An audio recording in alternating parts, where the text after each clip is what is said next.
Om Namo Bhagavate Vasudevaya. Om Namo Bhagavate Vasudevaya. Om Namo Bhagavate Vasudevaya. So,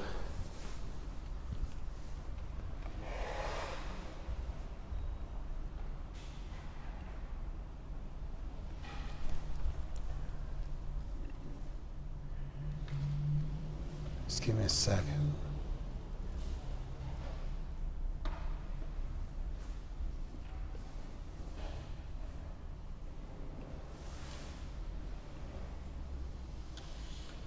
Okay, so we are wrapping up the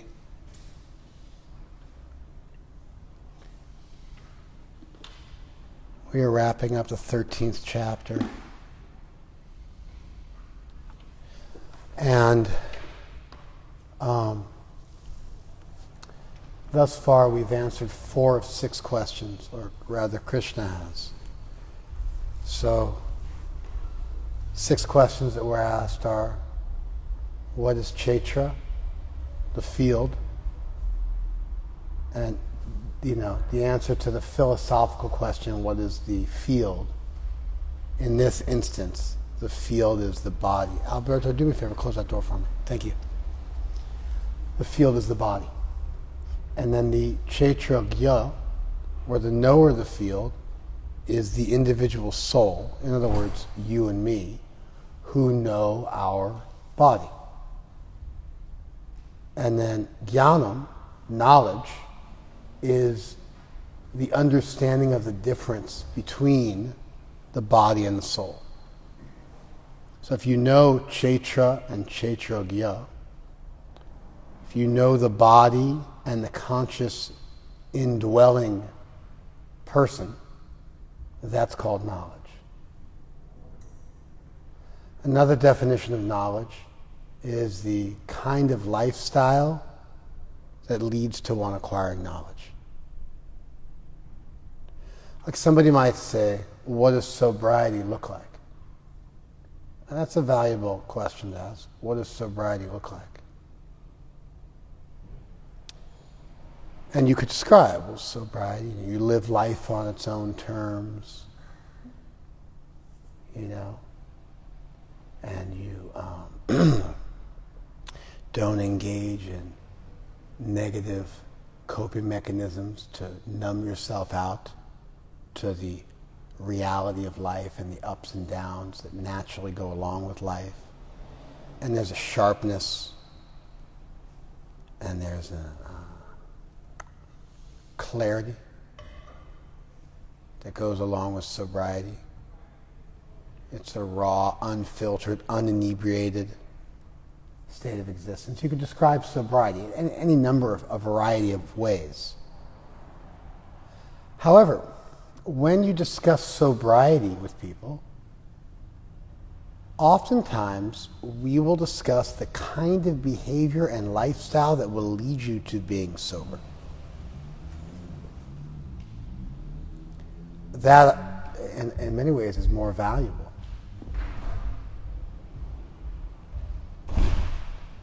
Because if you want to be sober, then you have to know the types of things you're going to need to do in order to be able to achieve and maintain sobriety. Do you guys follow that? So it's one thing to define what something is. And you can define that positively and negatively, what it is, what it's not. But it's also incredibly valuable to define how to get to the thing you want. And a lot of times when you ask, what is this? What you really mean is, how do I get there? What is the path to the state of existence I wish to achieve? What does that look like? Do you guys follow that? Because it doesn't seem like it. It seems like you guys look kind of like dumbfounded. I'm not feeling encouraged. You seem like you're not firing on all cylinders, especially some of you. Are you focused? You paying attention? Okay. Small crowd, so I see you if you're spacing out. Okay. And so Krishna does that with the word jnanam. He defines knowledge as the understanding the difference between the body and the soul, but he also defines knowledge as the ways and means, the personal qualities you should imbibe, you should cultivate: humility, tolerance, peacefulness, tranquility, renunciation, finding a teacher, living more in solitude, etc., etc. He defines different ways that you can sculpt your life so that it will result in you acquiring knowledge in some kind of substantive and sustainable way. And then he defines jnayam.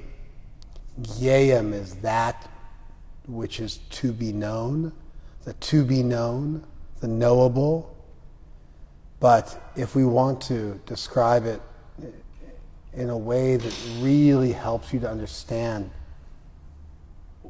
what Krishna is attempting to convey, then jnayam should be defined as what?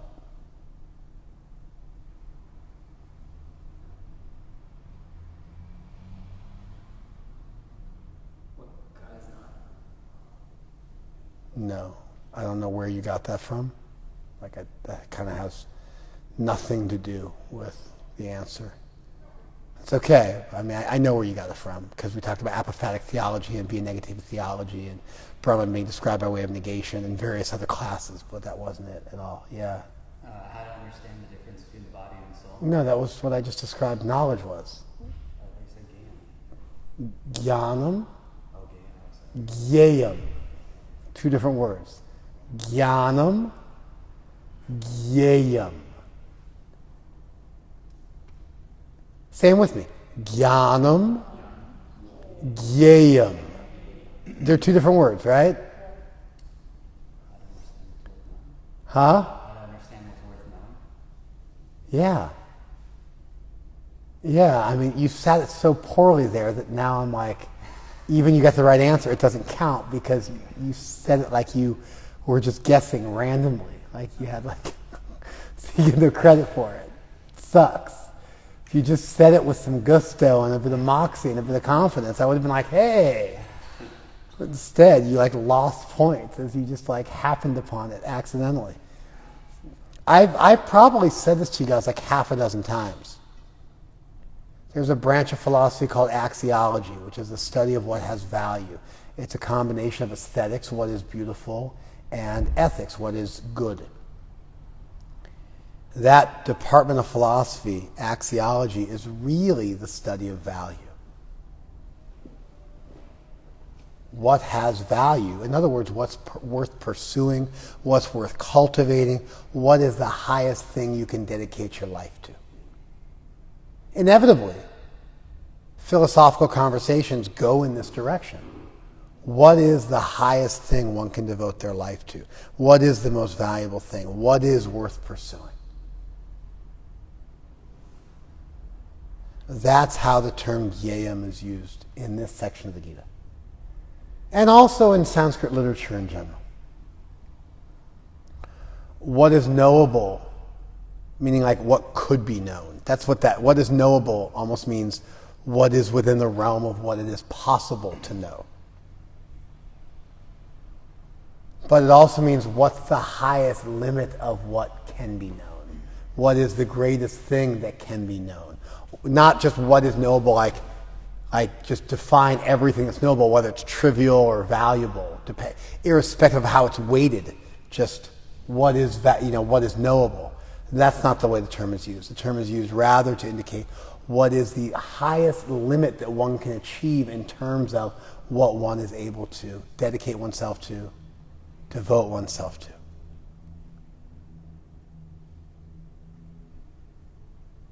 And so Krishna answers that question as well. And then he finishes up, I think we're around text, maybe 18 off the top of my head. Chapter 13, text 18 would be my guess. Might be 19 though.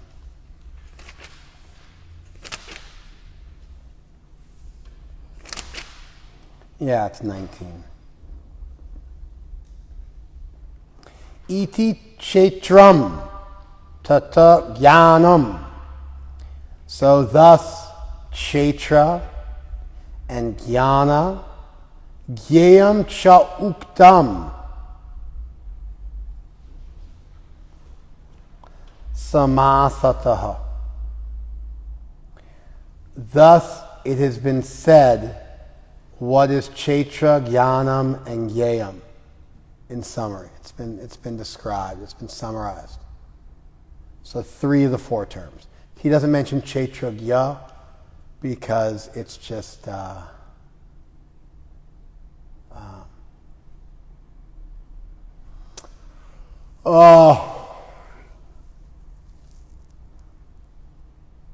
guys know what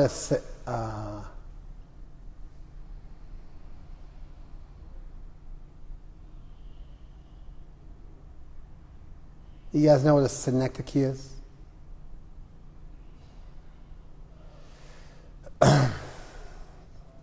It's when you use a word that is only part of something to refer to the whole thing, or when you use a word for the whole thing that's only meant to represent a part of it.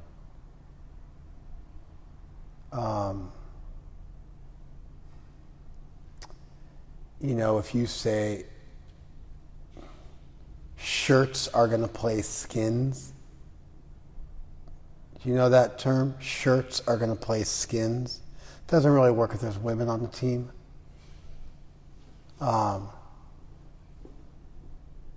You could say shirts are going to wear bras, but it doesn't. Somehow I've never heard that before. I hear shirts versus skins. It seems to work best, I think, when it's just an all-male playing field.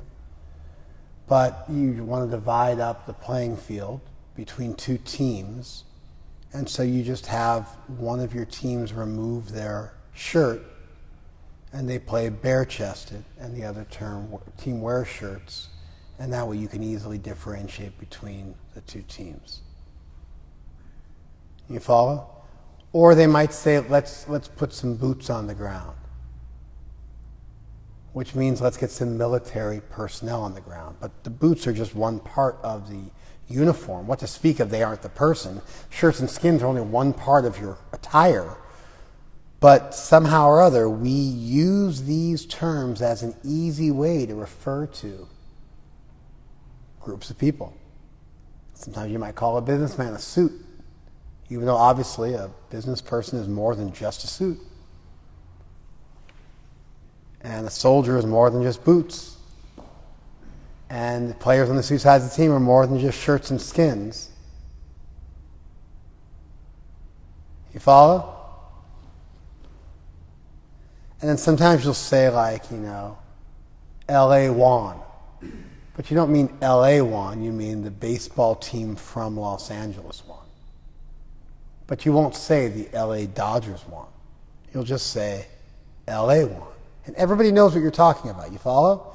That's where the whole thing is speaking for just a little part, or a part is speaking for the whole thing. You follow?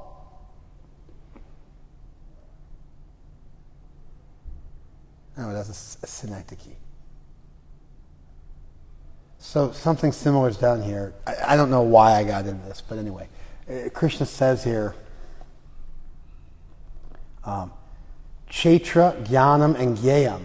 But he actually means Kshetra, Gya, Jnanam, and Gyayam. But to save space and just say it all in one line, he uses the word Kshetra to mean both Kshetra and Kshetra Gya.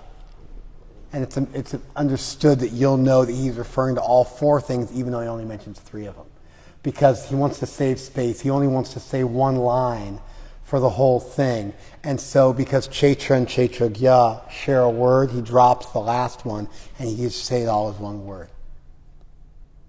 Did you guys follow that?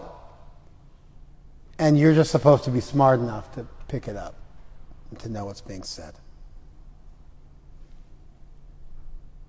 And then he says, Mad bhakta etad vigyaya.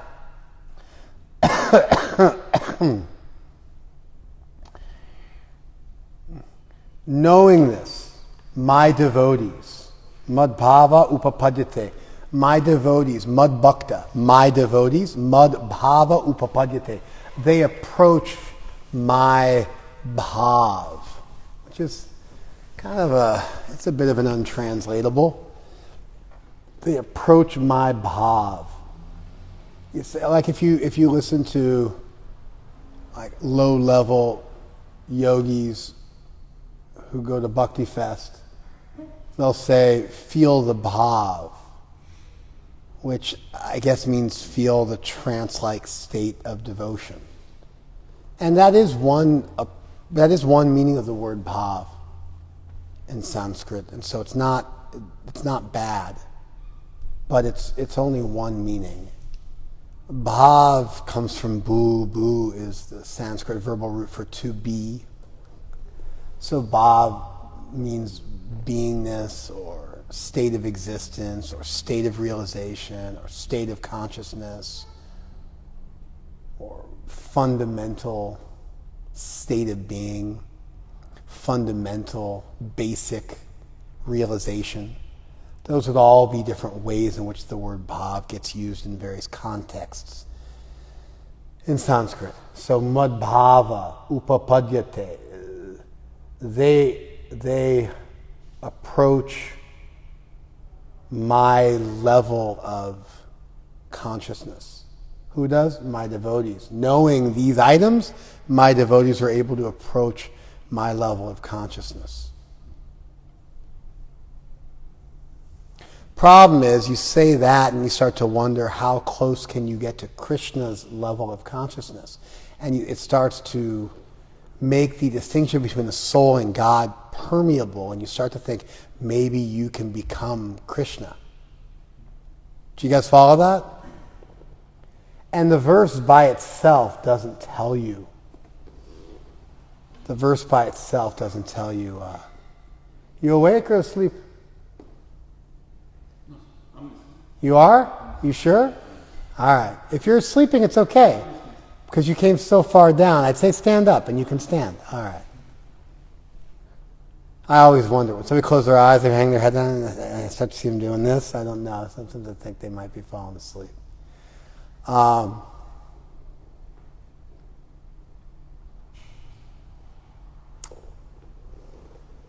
Yeah, if you say they approach my state of realization, my state of existence, my state of being, my state of consciousness, it starts to create a permeable membrane between the soul and God.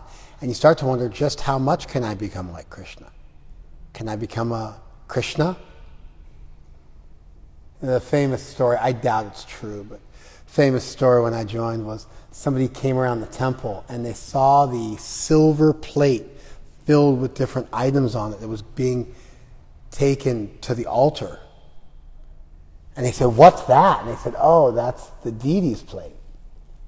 And he said, well, how long do I have to be here before I get to become a deity? Like, just kind of displaying this person's foolishness about the worship of murtis and our tradition.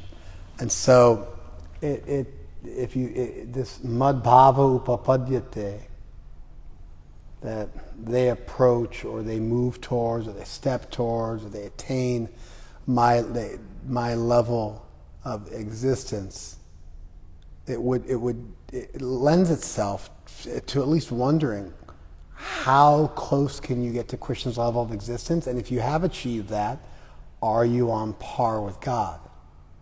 Do you guys follow this? What you would do in a situation like this is you would read other places in the Gita where more information is given about Krishna's state of existence, the individual soul's state of existence, and how close the soul can get to God. And you'll find out that the soul is eternal, just like Krishna is eternal, and the soul can find happiness within itself. and can be self-satisfied and self-contained and independent and can exist beyond this world and can exist in heaven, the highest abode, alongside Krishna, and can have an eternal, loving relationship with Krishna. But you'll also find out that the soul is fundamentally distinct from Krishna because the soul is never omniscient. And the soul doesn't create everything which exists. The soul is created, at least in the sense that it's fundamentally, ontologically dependent on the Supreme Soul for its existence. And so the soul is not a creator in the sense of an independent source of other things. And so Krishna does make a number of distinctions between himself and even the highest soul. Even the soul that's kutastha, that's situated in the highest platform, is still different than the Supreme Soul. Tvavima Purusha loke kshar aksharevacha kshar sarvani bhutani kutastha aksharat kutastha akshara kshara sarvani bhutas bhuteshu kutastha akshara uchate uttama Purusha tu anya. There's two types of souls, liberated and non-liberated. The highest soul becomes liberated and situated at the peak, but the Supreme Being is another. Paramatma iti udahrita. It's known as Paramatma. Yolokachayama visha bibarti avyam ishwaram. Because I enter into this world and create it and maintain it, I'm known as the inexhaustible Supreme Lord. Pratita Purushottama, I'm celebrated as the Supreme Person. Tasmaksharatitoham aksharad apichotama, because I'm beyond both conditioned and liberated souls. And if you know this, sasarvavit, you know everything. Iti guhyatamam shastram, this is the greatest understanding of Shastra. So there are places in the Gita where Krishna specifies that there are some fundamental distinctions between the soul and God. One of them is in this very chapter where Krishna says there's two Kshetragyas.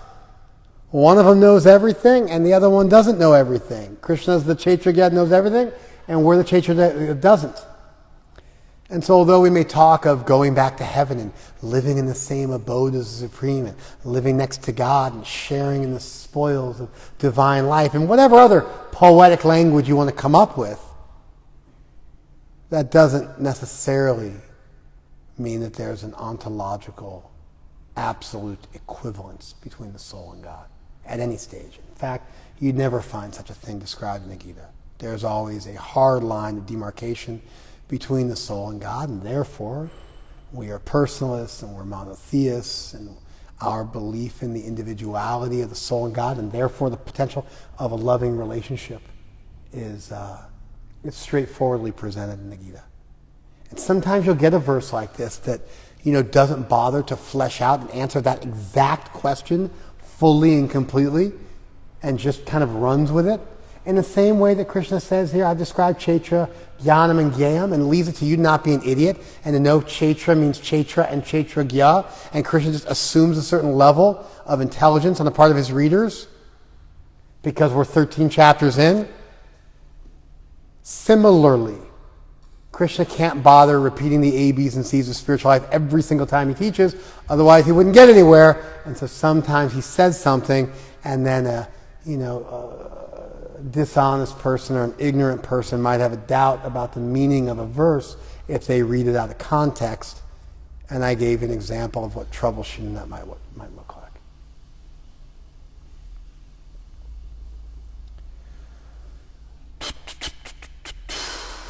Did you guys follow that? Okay. And then there's two terms left to describe. What are those two terms left to describe? Tadeo, what are those two terms? I'm not yet situated in class, Prabhu. I just got here. No problem. What are the two terms left to describe? Purusha and Prakrti.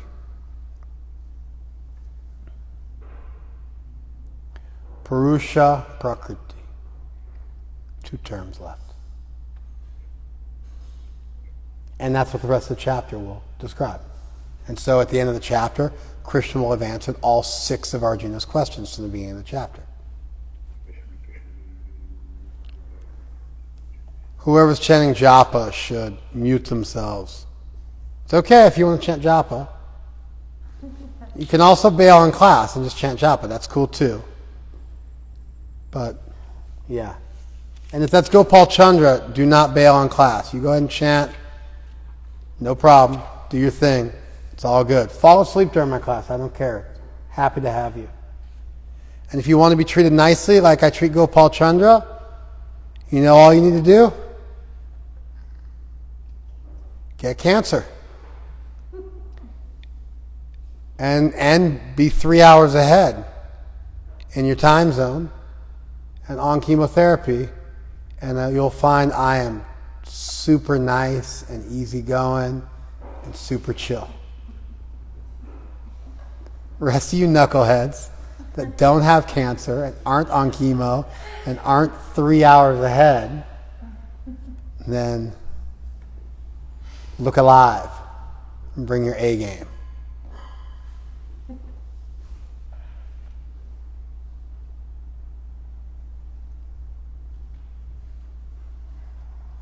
Material nature and the living entity should be understood to be beginningless. All right, so Prakrti and Purusha are anadi. They're without beginning. This is kind of a big term in Sanskrit, anadi. I don't know if I want to get into it. It's a term worthy of discussing. But I think I'm going to skip it. I think I went into this in detail about the word bhav and the way Krishna speaks in the Gita and assumes a certain degree of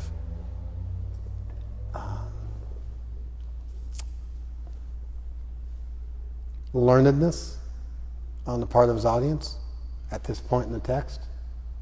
And so I don't know. I don't want to get into anadi as like another philosophical thing to get into. Material nature. Material nature is a translation of what term in Sanskrit? Prakrti. And the living entities is a translation of what term? Purusha. There you go. Are beginningless. They're transformations. And the modes of matter are products of material nature. So the vikars, the different transformations that you see things going through in this world, like girlhood, youth, and old age, birth, growth, reproduction, decay, and decline, and death. The various ways in which things grow up and grow down and pass through a cycle of life and change and transform.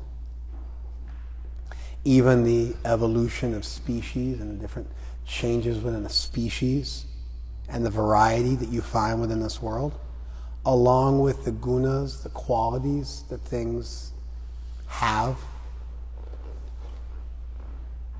Those things are evolutes of Prakrti. In other words, the whole material world is Prakrti.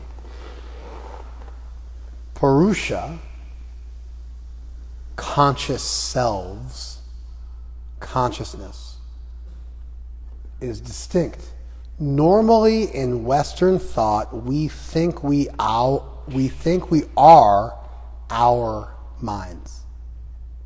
We think we are our thoughts. So we have a two-part distinction. We distinguish between the world of mind and the world of matter. That understanding is problematic when you try to posit a pure soul, because the material mind is filled with all sorts of inebrities, just like the material world is. And so if you try to say that you are your mind, then you have to start to deal with things like you're fundamentally corrupt, and like evil exists, and that is fundamentally you, and there's ontological bad things because you might have bad thoughts and bad patterns, and so you have to start to think of the mind as being fundamentally corrupted. You follow? Otherwise, you have to start to posit that there's a distinction between the impure mind and the pure mind. Your thoughts and your fundamental consciousness. And then within that field of mind, you end up with two distinct things. One is the pure self, and the other one is the corrupted self, both within the mind thing. And now you don't have a two-part system anymore of mind and matter. You have a three-part system of corrupted and uncorrupted mind and matter. Did you guys follow that? I made sense. You just weren't able to follow me. So there's just a clean distinction made between the pure soul and the contaminated thoughts of someone's mundane mind. And so it's a tripartite system in Indic philosophy. You have gross matter and subtle matter. Subtle matter is mind. And it's just as material as gross matter, it's just subtle. And the soul is distinct from both.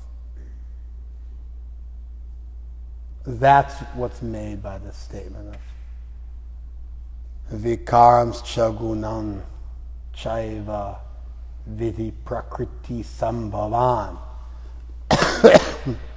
It comes from Prakrti, all this stuff. So you shouldn't start to think that Purusha is materially contaminated or that Purusha is mundane. It allows you to make a pure distinction between a pure soul and a twisted, perverted world, even if that world also includes within it mind as well as body. And it preserves the integrity of the soul and thereby the possibility of spiritual exaltation and a return to forever and some basic sense in which everything is all good. I do think such a worldview is more congruent with an all-good, all-powerful God. There's no reason why God couldn't have made us fundamentally pure. And if He made you fundamentally corrupted, that would be a problem. There's no reason why God couldn't make it that you were clean and you just need to take a bath, as opposed to the dirt got into your molecules and you had to have Jesus come and wash your molecules out or replace them somehow or other magically. Do you guys follow this? Like you have water, and water can be dirty, really dirty, like it can be totally filthy, it can be out of the toilet. And then you can distill water and water becomes totally potable again because on a molecular level the water hasn't become corrupted. That would be our understanding of the self. That would be our understanding of the difference between Purusha and Prakrti, simply put.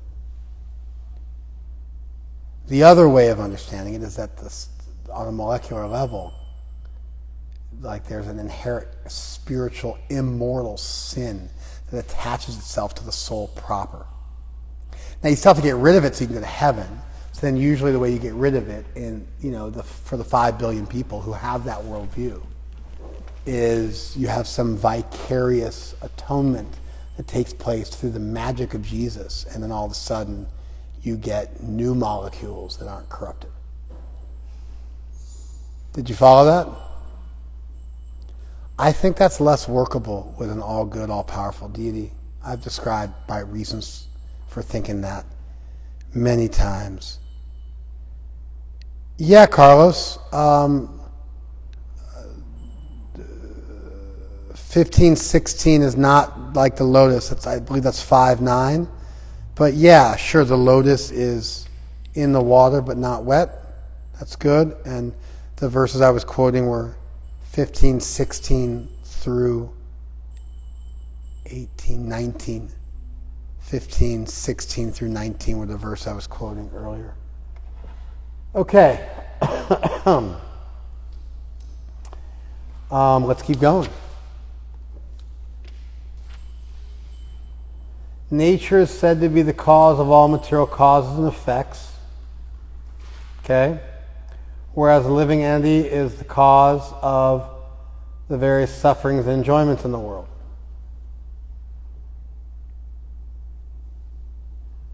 So, Prakrti is the hetu, or the cause of karya, karana, and kartri. Kartritve. So it's the cause of both, this works, cause and effect. And in terms of the doer doing this, Prakrti creates all that, and then the Purusha creates sukha and dukkha.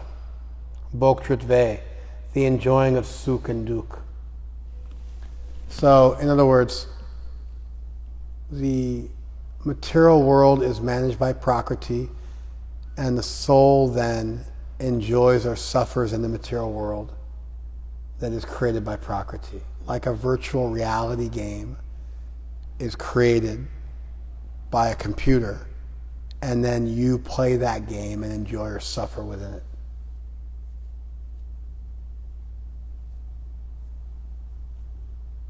Or drugs are created. Maybe the drug example doesn't work so well because you ingest the drug and it does affect you on a molecular level. So that analogy is kind of poor. I like the virtual reality game idea better because the virtual reality game is always distinct from you. Even if you choose to disport yourself and feel like you're one with the game, there's always a sense in which you're distinct from the game. Like people get absorbed in TV shows and they watch their favorite sports team and they practically like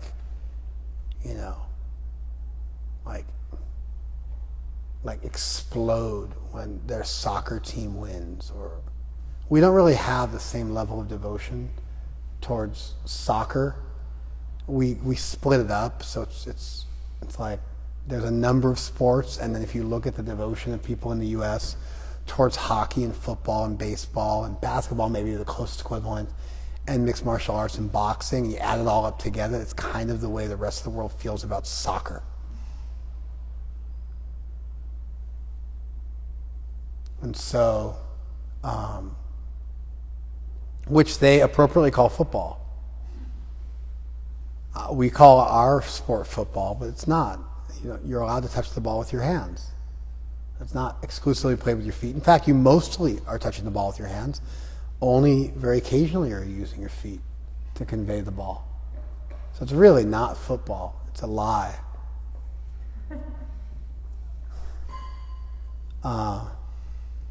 And the rest of the world is called football Americano, American football.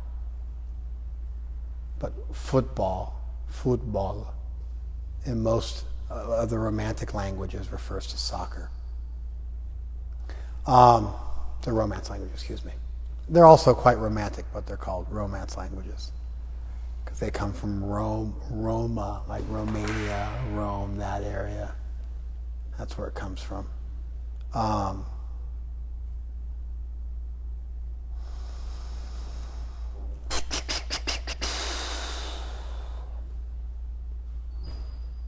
So if you're watching a game of football or whatever your poison is, you see people losing their marbles. Like they're so into it. In India, they're devoted to cricket like this. Isn't it? It was very common, like someone, just like that, like him. It would not surprise me at all if he woke up at 2:00 in the morning to watch cricket. I mean, you may not, that's okay. But many people just like you, they'll wake up at 2:00 in the morning to watch a cricket match in India because they want to see it go on in real time, and they're just willing to do that, even on a school night, because it would be some kind of great traitor and offense to their country if they did not watch India play Pakistan or something like that, right? Yeah. So, in England too. what do you say? In England too. In England too. England and Australia and New Zealand. Yeah. I mean, Australians and Kiwis and English people are not as devoted to cricket as Indians are, you are special. They're devoted to soccer like you're devoted to cricket. They also watch it. They have cricket teams. I'm not denying that. But it's not such a big sport. You may think it's like that because you're from India and you think everyone is like you. But they have football and they are very dedicated to soccer. They're the most dedicated to that. Then they also have rugby in Australia. If you really want to get into it, New Zealand and Australia are also really dedicated to rugby. But yes, cricket is India, Pakistan. There's a couple countries in the world where it is the greatest sport ever. I was watching rugby yesterday. It's okay. Don't make me go on. Don't make me continue, please. No. Chaitanya. Okay, so you can imagine if somebody was watching this sport that they were super into and they were crying and like losing it as their team was winning or losing, glued to the TV.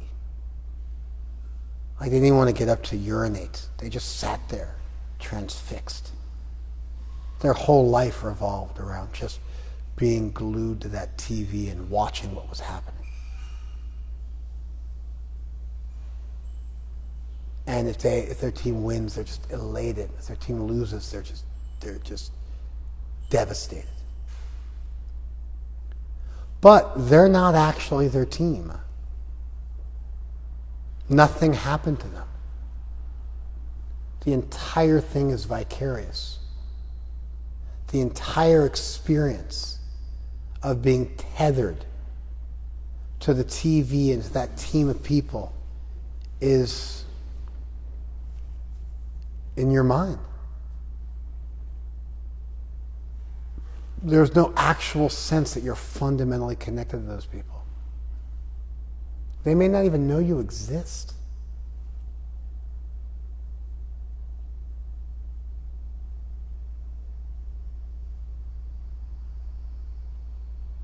You know, sometimes you'll go and you'll meet some famous person, like an actor or an actress that you're super devoted to, and you think they're your best friend, but you're just like a creep to them.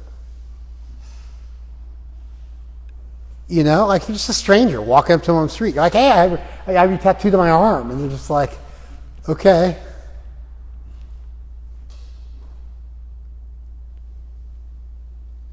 You know what I mean? But the whole thing is created in your mind. It's not actually real. That's the soul's relationship with this world.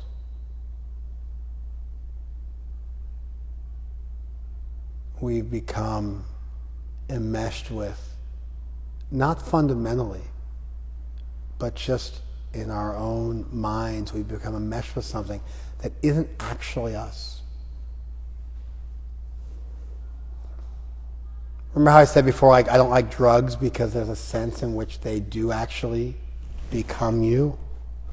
Actually, it's the same way with drugs or any addictive behavior, and even in mundane relationships like sex and romance and all that stuff, society, friendship, and love.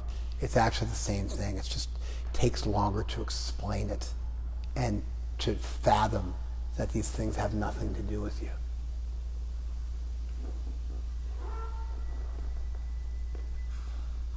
But Purusha, the soul proper, fundamentally has nothing to do with this world, but yet is so wrapped up in enjoying and suffering with this world. And so we have verses like this. Nature is said to be the cause of all material causes and effects, whereas the living entity is the cause of the various sufferings and enjoyments of this world. So the world's going on. You are not the world. You are independent of the world. But you enmesh yourself in the world, and then you rise and fall with all those material causes and effects. And you're born and you die, and you go up and you go down, and you suffer and you become exalted. And then when you look at somebody else who's foolishly looking at some dumb sport like cricket, it's just like, give me a break. then you're like, oh, those poor souls. But then when it comes to football, an equally dumb sport, you're like, no, this is the real thing. And whatever you're addicted to and enmeshed with, that like makes perfect sense to you. That other people's, you're like, oh, just see. Ah. You follow? You understand? Like, I can't believe you watch Keeping Up with the Kardashians. It's like, ah. But then you're like, Real Housewives is on. Oh my God. We gotta watch that.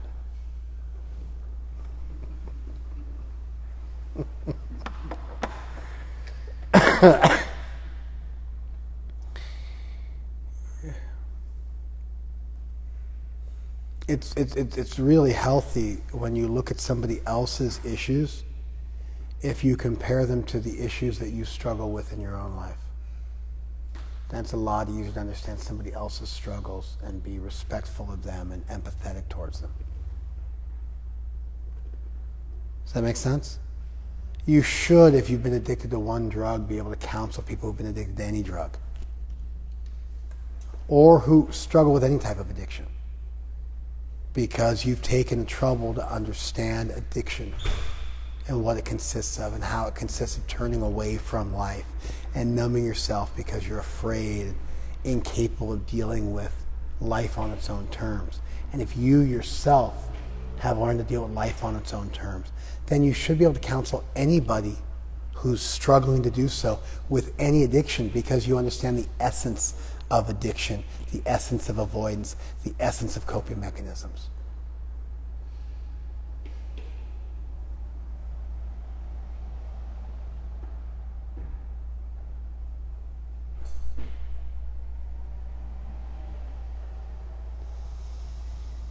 And then eventually you have to start to wrap your head around the idea that the whole material world is a type of coping mechanism to deal with the existential dilemma of the self.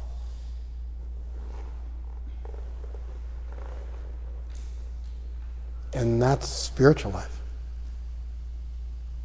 Distinguishing between spirit and matter so that you can start to orient yourself more towards spirit and less towards matter.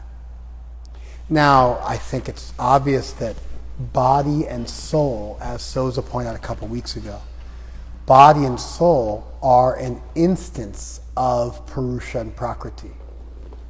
So Chaitra and Chaitragya become an instance of Purusha and Prakrti.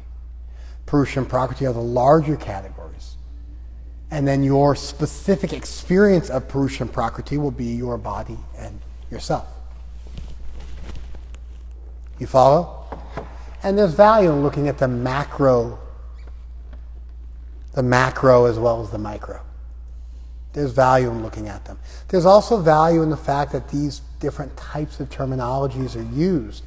And so to talk about Purusha and Prakrti is to participate in the Sankhya literature and the Upanishadic literature, which makes use of the Sankhya metaphysic, and it brings you into contact and conversation with the Vedic philosophical tradition, the Indic philosophical tradition. So these are terms that are used over and over again in Sanskrit texts well before the Gita, and so you have to have a working familiarity with them. So you could argue that Krishna is just dealing with different terminology for the same stuff, but when you look at the way the thing is treated, Purusha and Prakrti are the larger categories, and Chaitra and Chaitragya are an instance of those larger categories.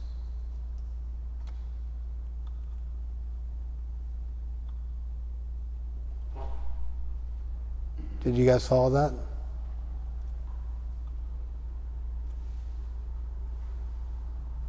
And the same way that you look at a synecdoche, and it's either you say the whole thing, LA won or LA lost, or we're going to play shirts versus skins, and you either use, it's called a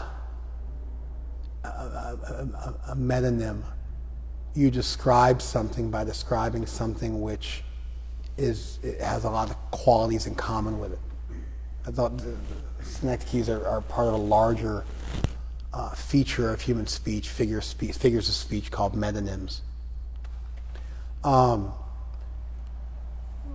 And so you'll describe something by describing, like red coats, is like the people who wear the red coats. Other people wear red coats too, but that's like a prominent feature, and therefore it's a name for the British military.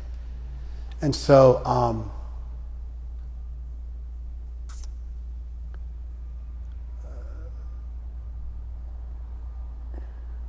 it's like you have the larger category of Purusha and Prakrti, and then you can find yourself within that as one instance of the larger category. Or you can understand that you are an individual instance of Kshetra and Kshetragya and start to understand other Kshetra and Kshetragyas, and then eventually understand the larger category of Purusha and Prakrti. You can start with you and then build to a larger understanding. Or you can start with a larger understanding and then distill that down to you. Telescoping out or telescoping in. Microscoping in or telescoping out. You can go either way, but both of them are healthy. You start with you and you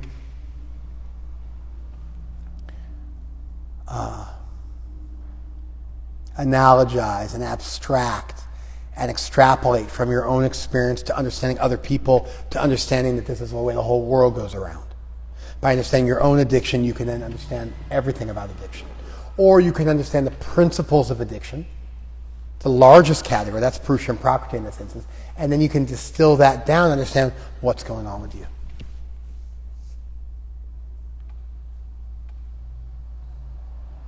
And so there's value in looking at stuff from in these two different ways. There's value in it. Do you guys follow this?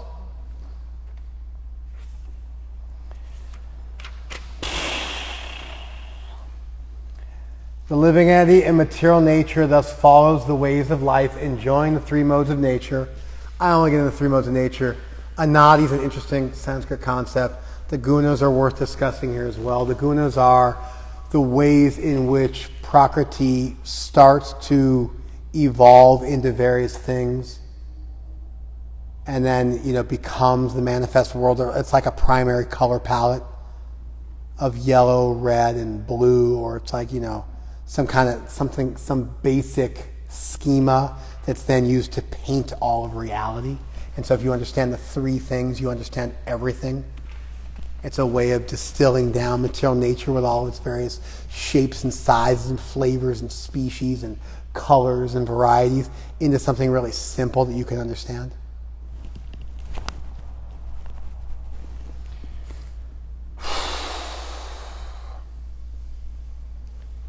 The living entity in material nature. Let's just give me a second. Purusha Prakrti Stohi Bhunkte Prakriti Jangunan.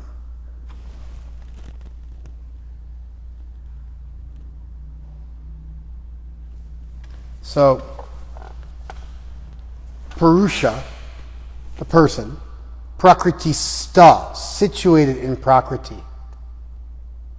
Bhunkte, enjoys. Prakriti Jangunan, the gunas born of Prakriti. So the gunas, again, are the primary evolutes of Prakriti that then get turned into the manifest world. And so you can, if you want to say you enjoy the world, you can say you enjoy the gunas of Prakriti, because Prakriti manifests through the gunas, otherwise it's in a latent, dormant stage. And when Prakriti begins to manifest, it does so through the gunas. Therefore, the gunas become fundamentally indistinct from Prakriti, because they are how Prakriti actually manifests. Just like if somebody has an addictive personality, you'll know that because it will manifest in certain thoughts, in certain actions. And so when you look at someone's behavior and you look at someone's cognition, you can understand what makes them tick. So imagine if you said all there really is behavior and cognition. And so situated in this material world, you suffer through various types of behavioral and cognitive issues. It's a way to try to simplify things into a simple way of looking at it that really encapsulates everything you might experience. And there's a certain elegance to that, to a simple mathematical proof that will account for a wide variety of phenomena. You guys following this?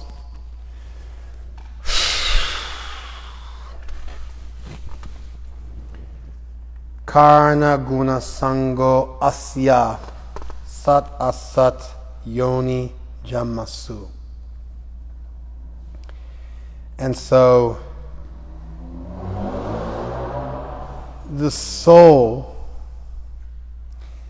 enjoys various types of association with the gunas that result in that soul taking birth in pious and impious wombs.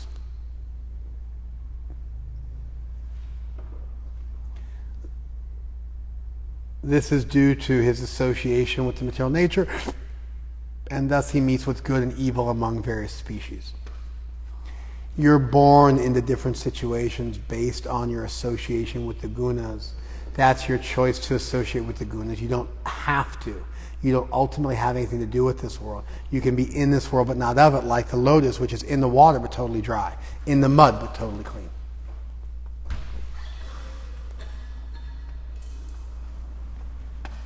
You guys follow this? So that's on us. We're choosing to play with Prakrti, and therefore we get amnesia and we get intoxicated and we get beguiled by Prakrti. So much so that we take birth over and over again in this world based on our chosen association with various gunas. And now we become implicated in karma, which you have karma, but you don't really have karma, because you can choose to unplug the fan or turn off the TV and cease identifying with the comings and goings of this world. Just like ultimately you don't have to be a drug addict.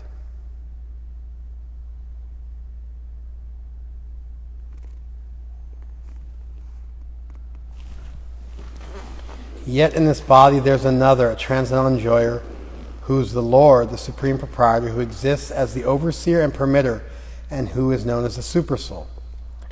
So, Upadrashta Anumantacha Bharta Bhokta Maheshwara Paramatmeti Cha Api Ukta.